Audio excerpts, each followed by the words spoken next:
ఆంధ్రప్రదేశ్లో సార్వత్రిక ఎన్నికల్లో భాగంగా పోలింగ్ రోజు ఈ మాచర్ల అసెంబ్లీ నియోజకవర్గంలోని పాల్వాయి గ్రామంలో పిన్నెల్లి రామకృష్ణారెడ్డి ఆయన ఆ పోలింగ్ బూత్లోకి ప్రవేశించి ఆ పోలింగ్ బూత్లో ఉన్నటువంటి బ్యాలెట్ బాక్స్ని ఆయన ధ్వంసం చేసినటువంటి నేపథ్యంలో ఆయన్ని ఎట్టి పరిస్థితుల్లో అరెస్ట్ చేయాల్సిందిగా ఎన్నికల సంఘం పోలీసులకి ఆదేశాలు జారీ చేసినటువంటి నేపథ్యంలో ఆయన రాజకీయ జీవితం ఇక ప్రశ్నార్థకంగా మారబోతుంది అంటూ రకరకాలుగా వార్తలు వస్తున్నటువంటి నేపథ్యంలో ఈ అంశం గురించి మనతో మాట్లాడేందుకు ప్రముఖ రాజకీయ విశ్లేషకులు ప్రముఖ సీనియర్ జర్నలిస్ట్ సిఎస్ రావు గారు మనతో ఉన్నారు. ఆయనతో మాట్లాడదాం. సార్ నమస్తే. సార్ నమస్తే.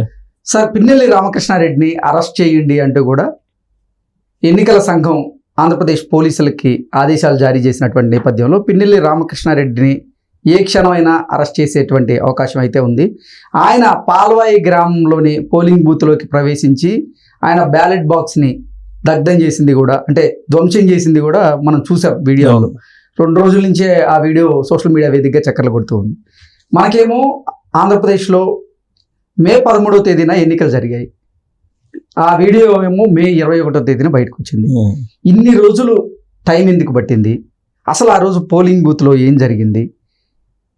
ఒకవేళ పిన్నెల రామకృష్ణారెడ్డి గనక ఈ ఘటన మీద అరెస్ట్ అయితే ఆయన రాజకీయ జీవితం ప్రశ్నార్థకంగా మారే అవకాశం ఉందా అంటే ఏం చెప్తారు?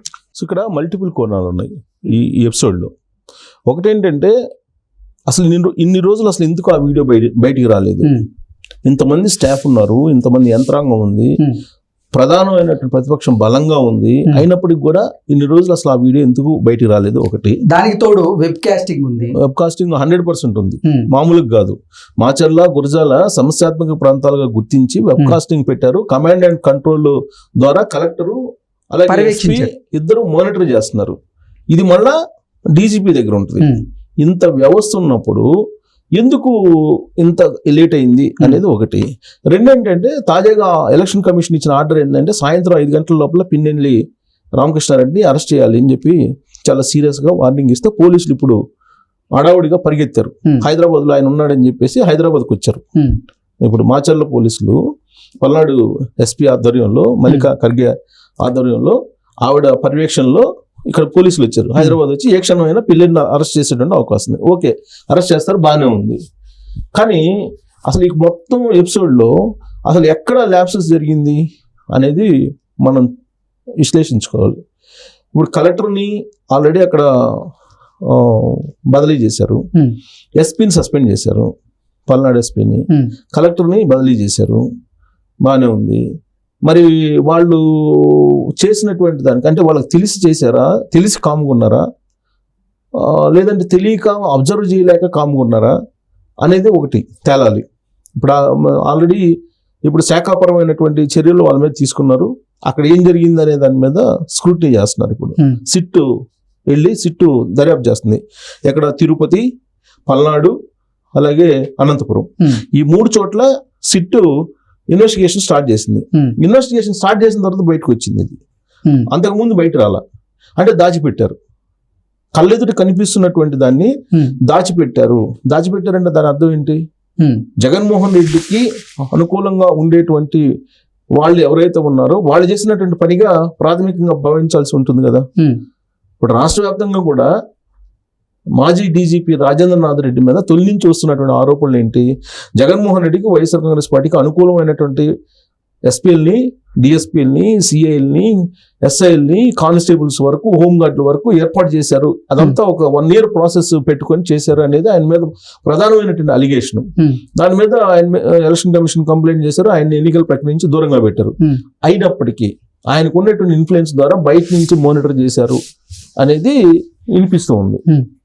సో దాంట్లో భాగంగా జరిగిందా, లేదంటే జగన్మోహన్ రెడ్డి ఆశీస్సుల కోసం, జగన్మోహన్ రెడ్డి దగ్గర నమ్మకంగా ఉండటం కోసం కలెక్టర్, సస్పెండ్ అయినటువంటి ఎస్పీ, బదిలీ అయినటువంటి కలెక్టర్ చేశారా అనేది. సివిల్ సర్వెంట్లుగా ఉంటూ వాళ్ళు కమాండ్ అండ్ కంట్రోల్ ద్వారా మొత్తం వెబ్ కాస్టింగ్ పెట్టుకొని చూస్తూ దాన్ని ఐడెంటిఫై చేసి కూడా అట్లీస్ట్ దాన్ని బయట పెట్టాల.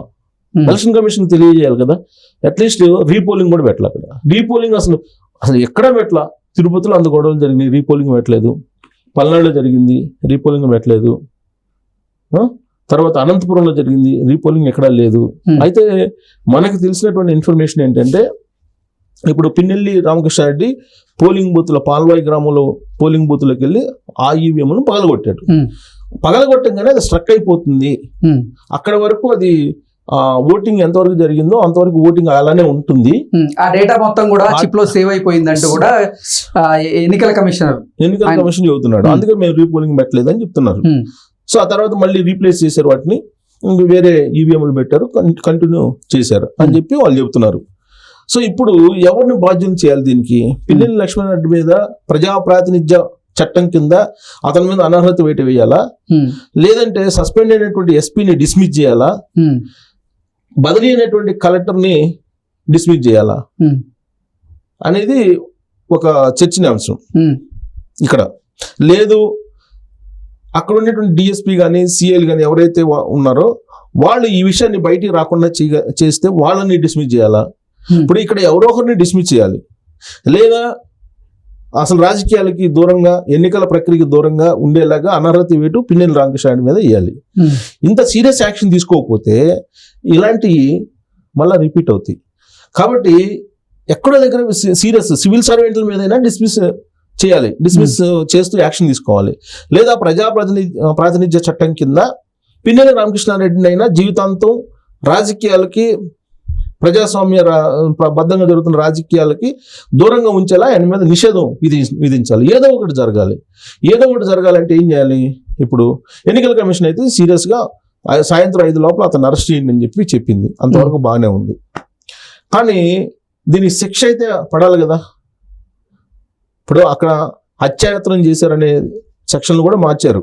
ఇప్పుడు గతంలో మొన్నటి వరకు ఏం జరిగింది? అక్కడ ఉన్నటువంటి పోలీసులు అందరూ కూడా వైఎస్ఆర్ కాంగ్రెస్ పార్టీకి అనుకూలంగా చేసి అక్కడ తెలుగుదేశం పార్టీ వాళ్ళ మీద కేసులు పెట్టించి వాళ్ళ మీద సెక్షన్లు పెట్టించారు. వైఎస్ఆర్ కాంగ్రెస్ పార్టీకి సంబంధించినటువంటి వాళ్ళని వదిలేశారు. ఇప్పుడు సిట్ వెళ్ళిన తర్వాత పూర్తి రివర్స్లో ఉంది వ్యవహారం. సెక్షన్లు కూడా మార్చారు. సీడీ రికార్డులన్నీ తీసుకున్నారు. అసలు ఎవరెవరు ఏంటి ఆ సీసీ కెమెరాల ద్వారా చూస్తున్నారు, ఐడెంటిఫై చేస్తున్నారు. సెక్షన్లు మార్చారు. ఇప్పుడు హత్యాయత్నం కేసు నమోదు చేశారు. పిన్నెల్లి లక్ష్మణరెడ్డి మీద కూడా పిన్నెల్లి రామకృష్ణారెడ్డి మీద కూడా హత్యాయత్నం కేసు నమోదు చేశారని చెప్పి తెలుస్తుంది. సో ఎంత ఇప్పుడు చేస్తూ ఉన్నారు, ప్రక్రియ బాగానే ఉంది. కాకపోతే ఎన్నికల కమిషన్ సీరియస్ యాక్షన్ కనుక తీసుకోకపోతే దాని మీద నమ్మకం అనేది పోతుంది. సో నమ్మకం కలగాలంటే ఏం చేయాలంటే ఎక్కడో దగ్గర దీని మీద చీఫ్ సెక్రటరీ మీదనో, అసలు ఇప్పుడు చీఫ్ సెక్రటరీని బదిలీ చేయాలి, అసలు చీఫ్ సెక్రటరీ ఉండకూడదు, ఇతను ఉన్నంతకాలం ఇలాంటివి జరుగుతాయి అని చెప్తున్నారు. రేపు కౌంటింగ్ అప్పుడు ఏం చేస్తాడు ఆయన అని చెప్పి కూడా ఆయన మీద అనుమానాలు ఉన్నాయి.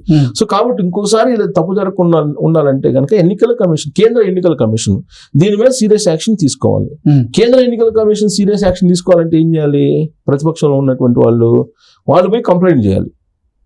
ఒకవేళ ఎన్నికల కమిషన్ కనుక యాక్షన్ తీసుకోకపోతే రాష్ట్రపతి కంప్లైంట్ చేయాలి. రాష్ట్రపతి అండర్లో కేంద్ర ఎన్నికల సంఘం ఉంటుంది. ఇప్పుడు కేంద్ర ప్రభుత్వం దానికి సంబంధం లేదు. కేంద్ర ఎన్నికల సంఘం రాష్ట్రపతి ఆధ్వర్యంలో పనిచేస్తూ ఉంటుంది. రాష్ట్రపతి అల్టిమేట్. కాబట్టి రాష్ట్రపతికి కంప్లైంట్ చేయాలి వీళ్ళు. రాష్ట్రపతి కంప్లైంట్ చేసి ప్రాతినిధ్య చట్టం ప్రకారం ఈ పిన్నెల్లి రామకృష్ణారెడ్డిని అతను బతికున్నంత వరకు ఎలక్షన్లో పార్టిసిపేట్ చేయడానికి లేదు, ఏ ఎలక్షన్లో కూడా అనేటువంటి ఒక ఆర్డర్ పాస్ చేయాలి. ఆర్డర్ పాస్ చేసేటువంటి హక్కు కూడా, అలాంటి నిబంధన, అలాంటి వెసులుబాటు కూడా ఎన్నికల కమిషన్కు ఉంది. అది కనుక పాస్ చేస్తే రాబోయేటువంటి రోజుల్లో ఎవరు ఇలాంటి సాహసానికి ఒడిగట్టరు. పోటీలో ఉన్నటువంటి అభ్యర్థి ఈవీఎంను పగలగొట్టారంటే అతనికి నమ్మకం లేదు కదా, ఎన్నికల ప్రక్రియ మీద నమ్మకం లేదు. ఎన్నికల ప్రక్రియ మీద బ్యాలెట్ ద్వారా న్యాయం జరగదు, తోటా ద్వారా న్యాయం జరిగిద్ది అని చెప్పారు కదా మావోయిస్టులు. అందుకే వాళ్ళు నిషేధించారు కదా, నిషేధిత సంస్థల జాబితాలో మావోయిస్టులు చేర్చారు కదా. అలానే ఇప్పుడు ఇతను ఈవీఎంలు పగలగొట్టారు కాబట్టి ఇతనికి ఎన్నికల ప్రక్రియ మీద నమ్మకం లేదు. కాబట్టి ఇతను నిషేధించాలి, ఎన్నికల నుంచి పిన్నెల్లి రామకృష్ణారెడ్డిని నిషేధించాలి. ఇదొకటి. రెండు, అసలు ఇంతకాలం పాటు ఎందుకు బయట రాలేదనే దాని మీద ఆ కలెక్టర్నో లేకపోతే ఎస్పీనో లేకపోతే కింది స్థాయిలో ఎవరినో గుర్తించి దానికి పర్టికులర్గా ఎవరో మిస్లీడ్ అయితే చేసుంటారు, ఆ మిస్లీడ్ చేసినటువంటి డిస్మిస్ చేయాలి. అప్పుడు ఎన్నికల ప్రక్రియ బాగా సజావుగా జరిపేలాగా ఎన్నికల కమిషన్ వ్యవహరించింది అనేటువంటి నమ్మకం కలుగుతుంది. అలా కాకుండా ఈ తూతూ మందరం ఏదో కేసులు పెట్టేసి అరెస్టులు చేసి మళ్ళీ బెయిల్ మీద వాళ్ళు బయటకు వచ్చి యథాతథంగా కనుక మళ్ళీ ఎలక్షన్లో వాళ్ళు పార్టిసిపేట్ చేస్తే దీనికి అర్థం పరమార్థం అనేది ఉండదు. కాబట్టి శిక్ష చాలా కఠినంగా ఉండాలి అని అంటే రాష్ట్రపతి కూడా రాష్ట్రపతి భవన్ కూడా దీంట్లో జోక్యం చేసుకోవాలని చెప్పి మనం విశ్లేషణ చేసుకోవచ్చు.